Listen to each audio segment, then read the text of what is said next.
Hola, soy Karina Mariani y estas son mis editoriales. La editorial de hoy, 25 de mayo, un nuevo comienzo. Entre 1810 y 1825, la mayor parte del imperio español en el continente americano se independizó. La situación, recordemos que precipitó el inicio de los primeros movimientos independentistas, fue la ocupación de España por las tropas napoleónicas.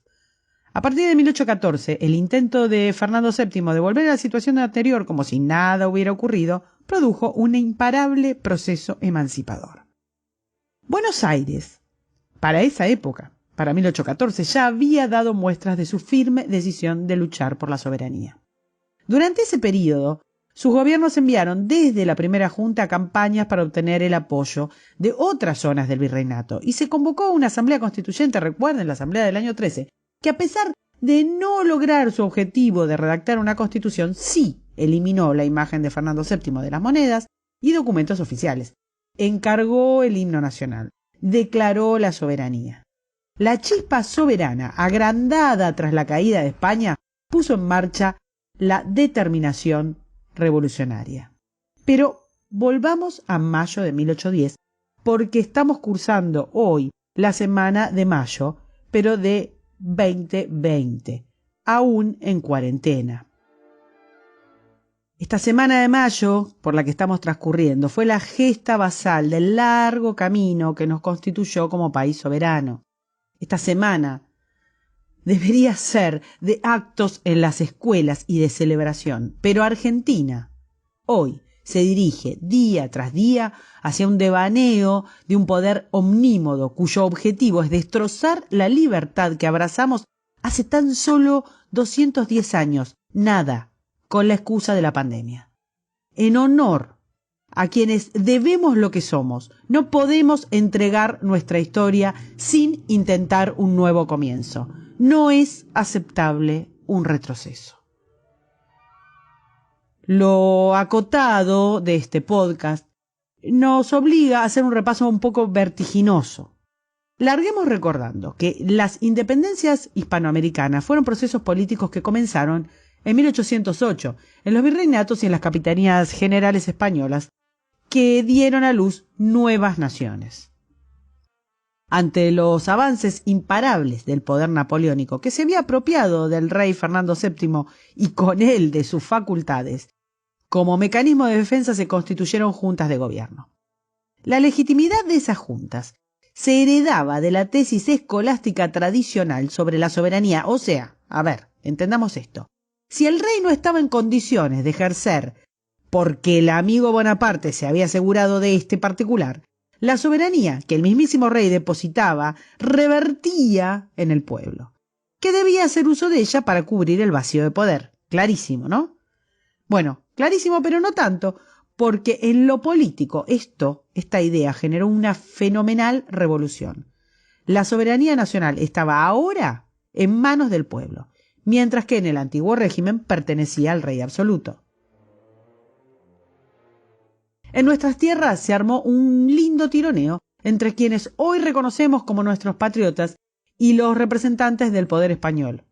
Y entonces, mayo. El 18 de ese mes, el virrey Cisneros dibujaba como podía lo que estaba pasando en España, en proclamas que trataban de apaciguar los ánimos, pero su labor era infructuosa. Y, por el contrario, inflamaba los sueños de los revolucionarios entre quienes crecía la idea de reemplazar al virrey. El fervor del clima político alcanzaba niveles muy pocas veces vistos por esos lares.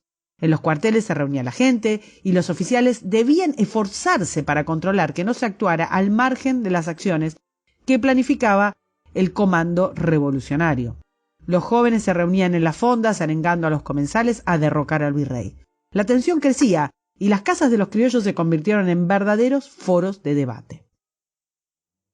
Entonces, el 19 de mayo, en la casa de Nicolás Rodríguez Peña, tanto Belgrano como Castelli, Paso, Chiclana y Beruti decidieron transmitir a los oidores del cabildo la idea de exigir que se convocara a un cabildo abierto. La revolución se respiraba en el aire. El poder virreinal estaba herido de muerte. French y Beruti hacían base en los barrios. Francisco Planes gritaba en las fondas encendidos discursos. En ese clima, el 20, se transmitía a Cisneros las exigencias del comando revolucionario. Entonces el virrey, tratando de ganar tiempo, pidió consultar a los jefes militares. Creía que podía convencerlos para que actuaran de igual forma que un año y medio antes, cuando salvaron a Liniers, no sé si recuerdan, de ser derrocado por la rebelión. Pero los patriotas habían aprendido la lección. A Cisneros, Saavedra le manifestó lo siguiente: no queremos seguir la suerte de España, ni ser dominados por los franceses. Hemos resuelto reasumir nuestro derecho y conservar por nosotros mismos el mismo. El que a vuestra excelencia dio autoridad para mandarnos ya no existe, por consiguiente vuestra excelencia tampoco la tiene. Así que no cuente con las fuerzas a mi mando para sostenerse en ellas. Estas eran las palabras de Saavedra. Belgrano fue el encargado de tomar las precauciones y en las puertas del Cabildo fueron apostadas tropas con el objetivo de amedrentar a los españoles y permitir el ingreso de los revolucionarios. En total se repartieron 450 invitaciones para el Cabildo Abierto del 22 de mayo, pero solamente contó con 251 presentes. ¿Por qué? Porque muchos españoles no quisieron verse involucrados en la gesta revolucionaria.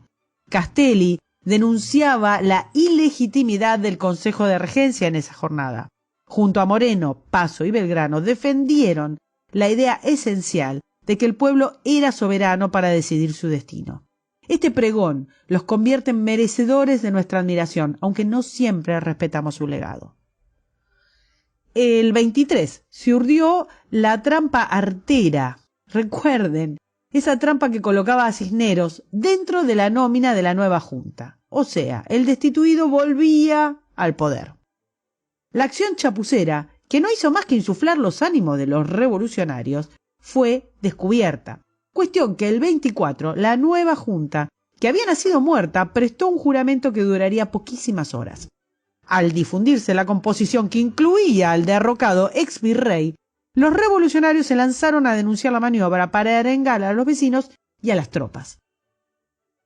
El 24 de mayo, pero hace 210 años, teníamos a Chiclana, a Moreno y a Larrea a los gritos dando discursos emancipadores en el regimiento de patricios. Castelli y Saavedra renunciaban a la nueva junta para obligar a Cisneros a que los imitara. French y Beruti se encargaron de repartir panfletos con una proclama con 476 firmas y 600 apoyos más de la gente de los barrios. La proclama se elevó al Cabildo. Ahí figuraban desde comerciantes hasta sacerdotes. El 25 de mayo, hace 210 años, finalmente se reunió el Cabildo para tratar la proclama y las renuncias. Ese 25, frente al Cabildo, en nuestra plaza, esa plaza que hoy tenemos prohibido pisar y que paradójicamente fue cuna de nuestra libertad, la gente reclamaba a viva voz la renuncia de Cisneros y la formación de una nueva junta. Los revolucionarios entraron a las salas de sesiones, invadieron galerías y pasillos. Detrás de este cambio en la soberanía palpitaban las ideas liberales que lucharon por la instauración de un régimen liberal que terminara con el antiguo régimen. Por eso nuestro 25 de mayo es tan importante. Existen muchas visiones acerca de los orígenes y objetivos de la ansia independentista hispanoamericana. Tal vez el germen viniera del siglo XVIII, producto de los abusos fiscales y políticos del mando peninsular sobre Indias. La restricción a los altos cargos de los criollos al poder virreinal, el monopolio comercial y las reformas borbónicas que ampliaban la presión fiscal seguramente tuvieron que ver.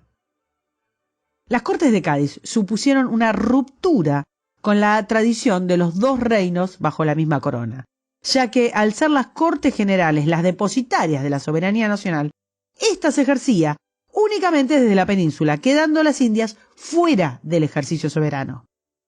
En los papeles era lo mismo que decir que se incorporaba sin más América a España. Argumentos a favor y en contra tanto respecto del poder real de los cabildos virreinales como de los beneficios comerciales que crecían, esto es cierto, luego del reglamento del libre comercio de 1778 de Carlos III. Sin duda, sin embargo, no colaboró la creación de las intendencias que restringían el poder de los cabildos en materia fiscal y militar. A ver, aplauso más, pataleo menos. Al final hubo independencias y esto significa que algo en todo ese clima hizo saltar la chispa. Finalmente fuimos esta república legada de los sueños de los patriotas y de su ideario liberal. Hoy ese ideario está preso. Un brutal consenso político ha olvidado, o peor, ha tachado la mayor conquista de nuestros revolucionarios. La soberanía es sola, pura y exclusivamente del pueblo. No se delega, no se regala, por nada, menos por un virus.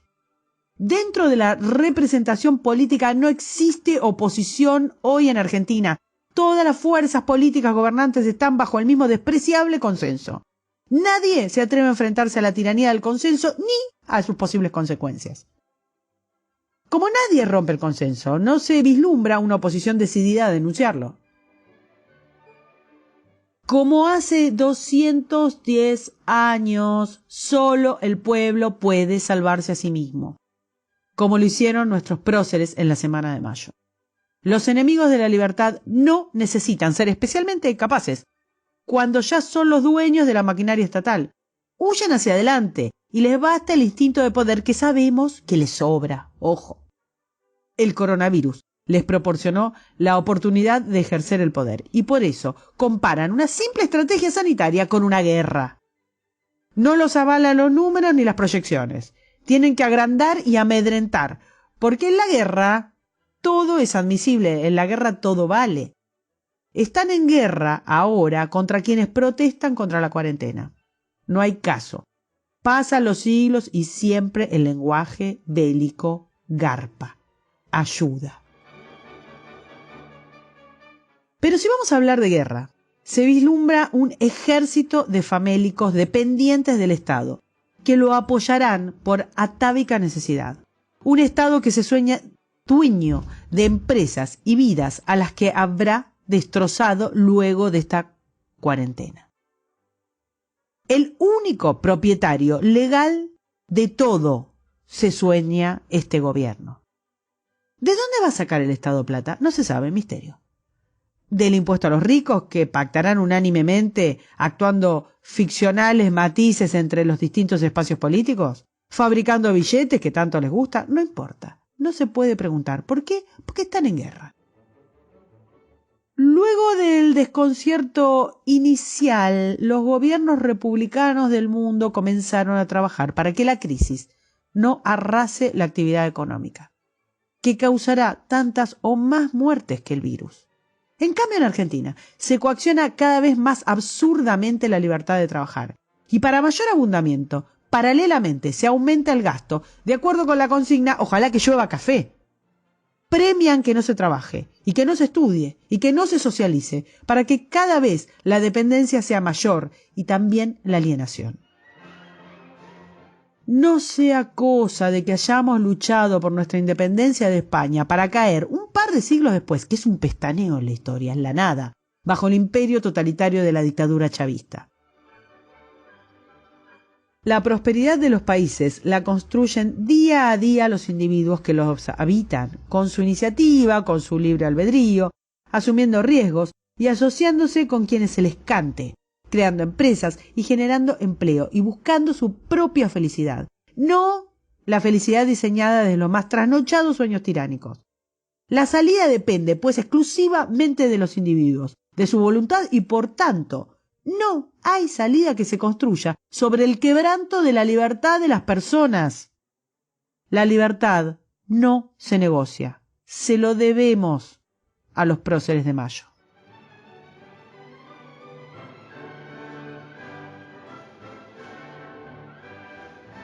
Para escuchar las editoriales del domingo, suscríbete, compartilo, me gustealo y nos vemos en la próxima. Gran abrazo.